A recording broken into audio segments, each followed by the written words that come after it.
Halo semuanya, selamat datang. Kali ini kita akan belajar tentang data struktur pandas. Jadi pandas itu punya beberapa data struktur ya. Tapi yang paling penting ya, yang paling utama, yang paling banyak gunakan itu ada dua, data frame sama series. Dan juga ada yang lainnya seperti kategori atau yang lainnya gitu ya. Nah, kali ini kita akan membahas dua ini karena ini adalah data frame sama series, karena dua ini adalah data struktur yang paling banyak digunakan di pandas. Jadi teman-teman harus tahu data frame sama series kalau ingin menggunakan pandas gitu. Nah, data frame itu apa sih sebenarnya? Jadi gampangannya, data frame itu kalau dari definisi itu adalah struktur data pada pandas yang mempunyai dua dimensi. Nah, dua dimensi itu artinya apa? Kalau gambarnya seperti ini ya. Jadi anggap aja punya tabel gitu ya. Jadi ada dua dimensi, yaitu baris sama kolom gitu. Nah, kalau geometri kan ada kayak persegi itu, jadi dia punya dua dimensi ya, panjang sama lebar. Nah, data frame itu juga gitu, ada dua dimensi yaitu kolom sama baris. Nah, data frame ini bisa dibuat dari beberapa series. Kita juga bisa bilang juga kalau data frame itu adalah kontainer dari beberapa series. Nah, series sendiri itu apa? Series sendiri itu adalah kalau di data frame kan tadi dua dimensi ya, tapi kalau di series itu satu dimensi struktur data gitu ya. Kalau digambarkan seperti ini, mirip seperti ini. Jadi kayak kolom dari ini ya, dari tabel di atas tadi. Makanya kita bisa bilang kalau series itu sebenarnya anggap aja sebagai kolom dari sebuah tabel, kolom dari data frame. Nah, ini mirip dengan list atau NDRD NumPy gitu ya. Jadi gambarannya seperti itu. Nah, gabungan dari series itu bisa membentuk sebuah data frame. Makanya tadi kita bisa bilang kalau data frame itu adalah kontainer dari beberapa series. Dan dari sini saja mungkin agak ini ya, abstrak ya, tapi nanti kita akan bahas selanjutnya di tahap codingnya. Tapi dari sini saya pengen menekankan bahwa data frame itu adalah struktur data yang mempunyai dua dimensi, anggap aja sebuah table. Nah, series itu sebaliknya mempunyai satu dimensi, anggap aja kolom dari sebuah data frame tersebut. Jadi gitu aja, kita lanjut ke tahap codingnya. Oke, kita lanjut ke coding ya. Jadi untuk coding ini, untuk mempersingkat waktu, saya sudah siapkan Google Colab-nya ya. Saya sudah siapkan codingnya di sini. Saya akan menjelaskan saja. Nah, teman-teman nanti bisa coba langsung ya. Jadi file ini akan saya share linknya di video deskripsi. Jadi teman-teman bisa langsung coba. Nah, untuk kali ini kita akan menggunakan dua library, yaitu Pandas sama NumPy. Makanya kita import dulu sebagai tahap persiapan kita. Oke. Sekarang udah import. Nah, sekarang kita bisa langsung pakai data frame. Bisa belajar data frame. Jadi data frame itu apa? Udah saya jelaskan tadi, itu adalah struktur data pada pandas yang dia sifatnya dua dimensi, seperti tabel ya, punya baris dan kolom. Lalu kenapa kita tidak menggunakan data struktur di Python aja? Kan ada tuh kayak dictionary. Memang ya kita bisa gunakan struktur data di Python ya, kayak dictionary, tapi untuk analisis data itu kurang praktis. Jadi kita gunakan data frame untuk itu. Nah, contoh saja kalau kita gunakan dictionary ya pada vanilla Python ya, kita misalkan kita punya data ID ABC ya, kemudian punya nama, usia, dan kota. Makanya kalau kita tulis seperti ini, makanya kalau dieksekusi maka hasilnya seperti ini ya. Jadi ini sebenarnya dictionary ini udah punya struktur juga. Nah, makanya kalau kita mau akses, kita bisa gunakan dengan cara data dict, kemudian ada kurungnya usia. Misalkan kita mau ngambil usia, makanya di sini usia, kita cukup tulis kayak gini. Ya, jadi ini bisa kita gunakan. Tapi misalkan kalau kita mau nyari rata-rata ini bagaimana? Kan kita perlu define fungsi ya untuk memakai rata-rata. Jadi kenapa kita tidak pakai dictionary saja? Sebenarnya banyak alasannya. Seperti yang saya bilang tadi, kita punya fungsi yang praktis untuk di data frame yang kita bisa gunakan langsung. Jadi kelebihan itu banyak ya. Misalkan di sini punya, jadi data frame itu punya struktur tabel, jadi lebih rapi, lebih teratur, punya kolom dan baris. Coba bandingkan ketika kita memakai dictionary. Jadi kita bacanya juga agak susah kan. Jadi kalau kita pakai data frame itu akan lebih lebih terstruktur gitu ya. Nah, di data frame itu juga punya fungsi analisis data. Jadi punya fungsi statistik dan agregasi. Seperti misalkan dia punya fungsi mean ya untuk menghitung average atau modus atau yang lainnya. Jadi ada juga dia punya fungsi untuk filter, untuk seleksi data tertentu. Nah, kalau kita mau seleksi data di dictionary ini ya, jadi kita perlu define fungsi tertentu, agak ribet. Nah, pakai Panda lebih praktis. Kemudian kemampuan pemrosesan datanya juga lebih cepat dibanding kalau kita memakai data struktur di vanilla Python ya. Karena di data frame itu kita bisa menggunakan vektorisasi. Jadi kita tidak usah menggunakan loop, langsung kalau kita mau operasi bisa langsung based on vektor ya, memakai vektor. Jadi lebih gampang untuk memanipulasi data. Nah, keunggulan lainnya itu untuk ini ya, integrasi dengan berbagai sumber data seperti import dan export data kayak ke CSV, Excel, SQL dan lainnya. Ini juga data frame juga bisa integrasi dengan database langsung. Bisa langsung ambil data langsung dari database ataupun bisa commit langsung ke database. Nah, yang paling penting juga kita juga bisa visualisasi data dengan data frame dan series ya. Jadi kita bisa menggunakan Matplotlib sama Seaborn gitu ya. Jadi itu adalah keuntungan-keuntungan kita memakai data frame. Makanya dibanding kita memakai data struktur yang pada vanilla Python, kita lebih enak menggunakan data frame. Jadi itu ya perkenalannya. Jadi kita coba langsung membuat data frame ya. Jadi tadi kan kita udah punya data dictionary data ya. Jadi kita bisa bikin data frame memakai fungsi ini. pandas.dataframe, kemudian kita masukkan datanya. Nah, datanya ini bisa beberapa jenis sebenarnya. Tapi untuk contoh kita pakai dictionary saja. Nah, kalau kita eksekusi itu hasilnya seperti ini ya. Beda dengan ketika kita menggunakan dictionary tadi ini ya. Jadi kalau di data frame ini kelihatan tabelnya. Jadi kita punya baris, kita punya kolom gitu. Nah, kalau kita amati data frame ini ya, yang di atas ini itu ada namanya kolom name-nya ya, nama dari kolom sendiri. Dan kalau di baris ternyata ada juga angka 012. Apa ini sebenarnya? Ini sebenarnya namanya indeks. Jadi indeks itu apa ya? Apa namanya? Jadi untuk pertanda dari baris tertentu gitu. Kalau karena kita waktu bikin data frame ini kita tidak kasih indeksnya ya, setting indeks, makanya secara default itu data frame akan dibentuk dengan indeks 0, 1, 2 dan seterusnya gitu. Jadi ini baris 0, baris 1, baris 2 gitu. Nah, untuk mengakses data pada data frame itu gimana? Caranya mirip sekali dengan dictionary. Nah, kalau kita lakukan hal seperti ini, data df usia, maka kita akan mendapatkan data usia saja, gitu ya. Jadi untuk ambil data mirip dengan dictionary, tapi kita punya fungsi-fungsi yang lain yang kita bisa gunakan untuk mengolah data. Misalkan ya, kita bisa gunakan juga misalkan usia. Kita bikin usia di sini. Nah, kita bisa coba langsung usia.min. Nah, kita bisa langsung mengolah atau mendapatkan nilai rata-rata dari data usia. Jadi praktis, gitu ya. Nah, kita lanjut ke series. Nah, series itu apa? Series itu adalah seperti yang saya bilang tadi, struktur data yang mirip dengan data frame, tapi dia bersifat satu dimensi. Jadi bayangkan dia adalah kolom dari sebuah table.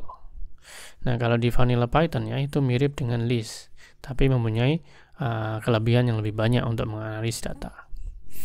Nah, kalau untuk membuat series itu banyak caranya, tapi kita contohkan satu saja. Misalkan kita punya data usia dengan list seperti ini ya, kita bikin list dulu.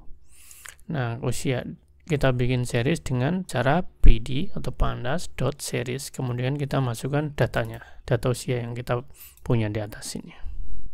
Nah, kalau kita lihat hasilnya sepertinya ya, usia series gitu. Jadi ini nggak seperti table ya, tapi kayak data yang kolom saja. Dia tidak punya kolom name ya, tapi dia punya yang di sini 0, 1, 2 mirip seperti data frame tadi. Ini adalah indeks juga namanya. Jadi ini kayak apa namanya? Pertanda untuk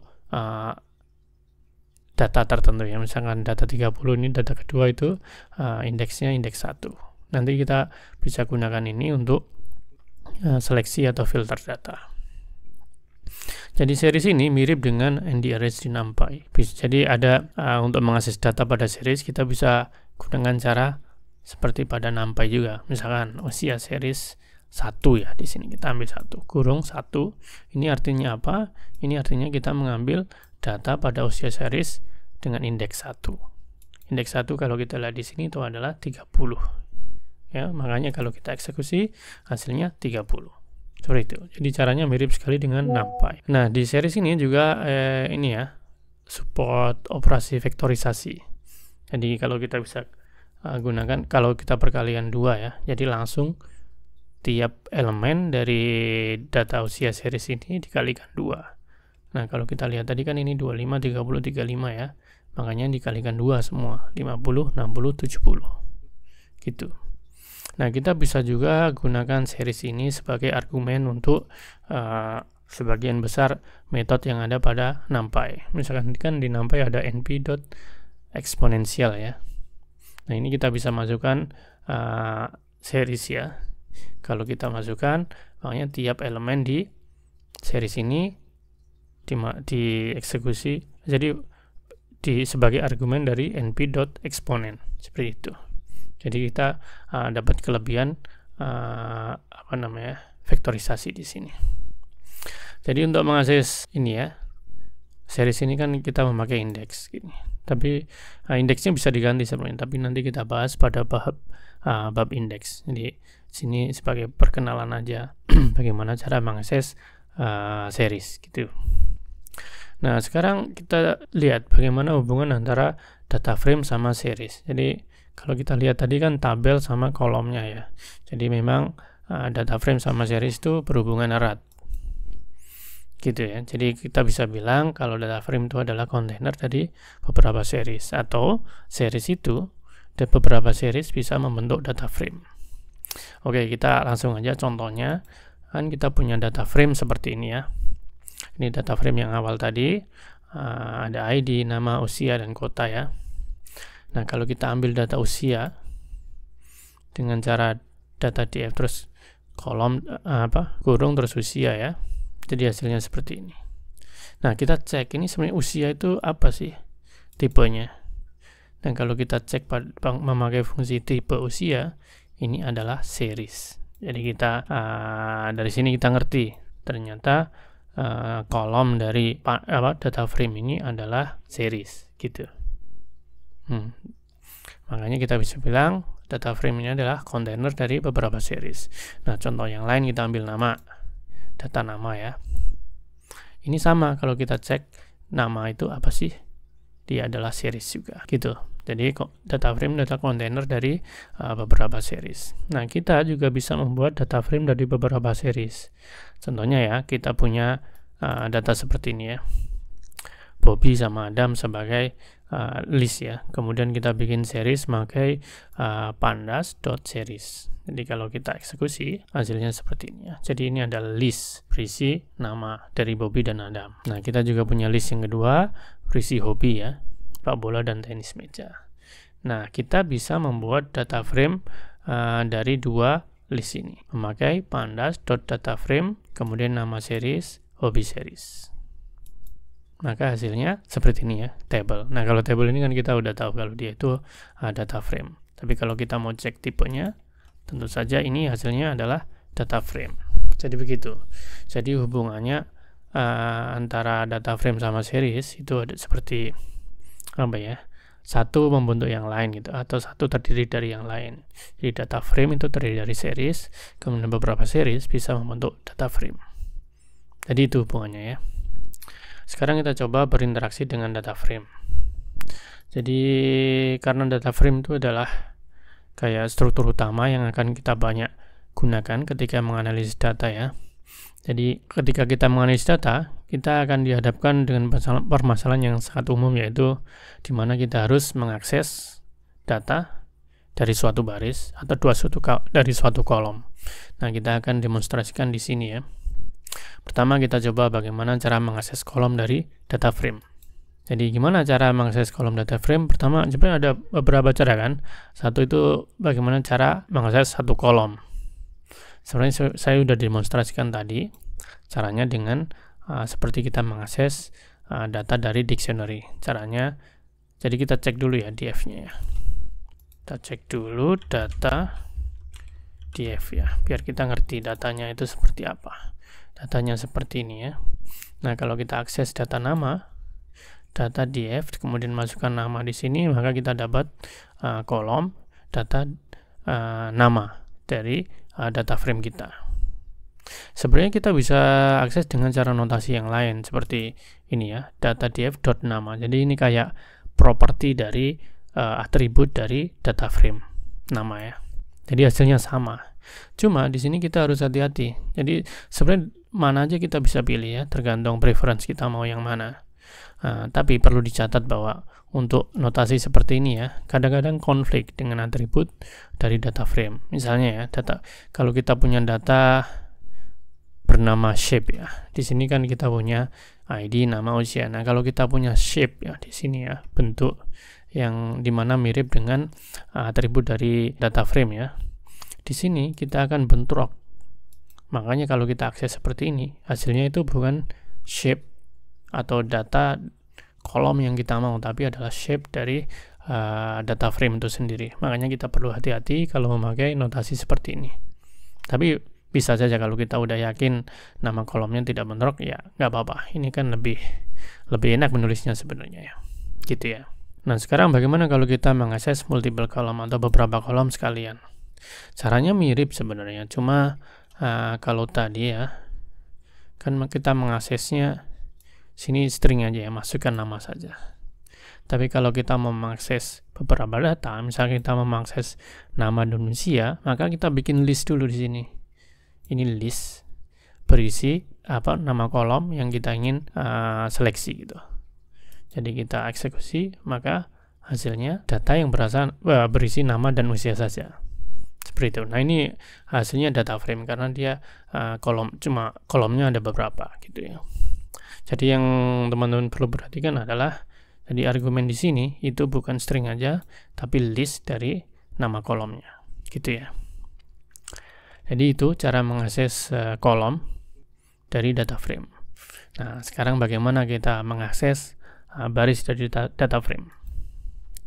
Jadi untuk mengakses baris dari data frame itu ada beberapa cara. Kita bisa menggunakan log atau location ya, atau kita bisa menggunakan ilog, integer location. Nah, coba kita cek data frame lagi bentuknya seperti itu. Kan kita punya data seperti ini ya. 0, jadi ini indeksnya 0, 1, 2, kemudian punya ID, nama, usia, dan kota.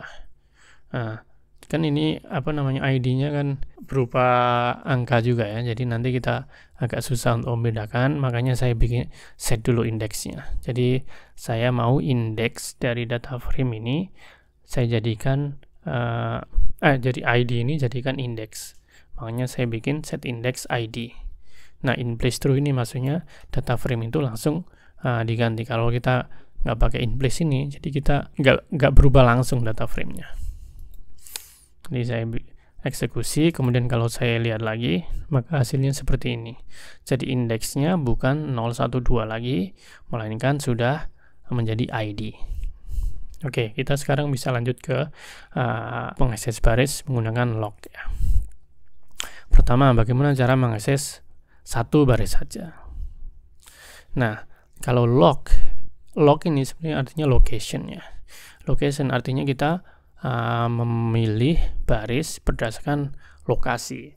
artinya berdasarkan indeks kalau baris ya. Makanya kan kalau ini kan punya indeks A, B, C ya. Makanya kalau kita mau mengakses baris kedua, kita pakai indeks B di sini. Makanya caranya seperti ini. Makanya kita dapat kalau B itu Bob, usia 30, sama kota Surabaya. Seperti ini. Nah, kalau mau akses beberapa baris bagaimana? Caranya mirip ya, kayak kita mengakses beberapa kolom ya. Jadi kita pakai fungsi log, kemudian sebagai argumen ini adalah list indeks dari baris yang kita ingin ambil. Jadi kalau kita eksekusi, ini adalah AC ya, atau AC ya. Makanya kita dapat baris pertama dan baris ketiga. Seperti itu. Nah, sekarang kadang-kadang kita mau ambil datanya itu baris beserta kolomnya. Nah, kalau begitu caranya bagaimana?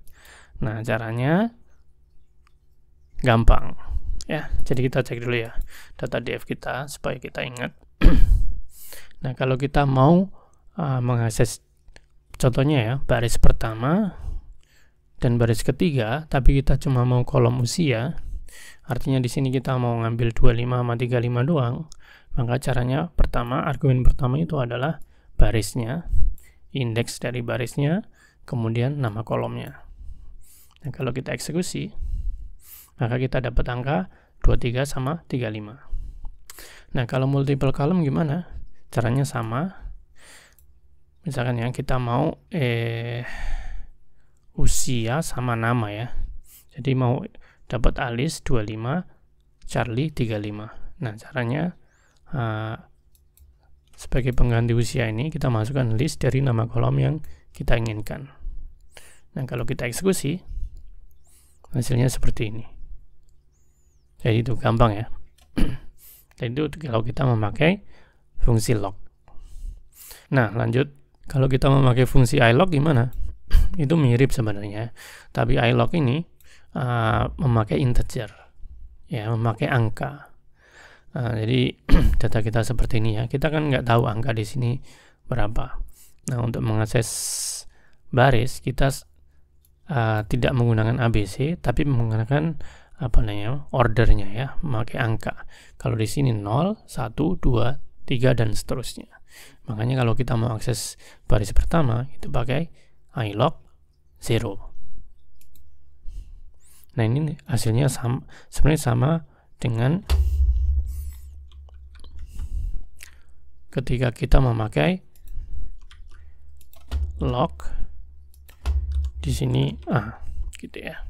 Kalau kita pakai indeks itu pakai log, tapi kalau pakai angka ya itu pakai ilog, maka hasilnya akan sama gitu. Nah, kalau multiple baris bagaimana? Caranya sama sebenarnya, logiknya kayak kita memakai indeks, cuma kita ganti aja dengan angkanya. Kalau tadi kan AB ya indeksnya, karena indeksnya AB ya. Kalau angka jadi 1, 2. Kalau tadi BC ya. Kalau ini 1, 2. Nah, ini hasilnya harusnya seperti dengan ketika kita memakai log, tapi di sini memakai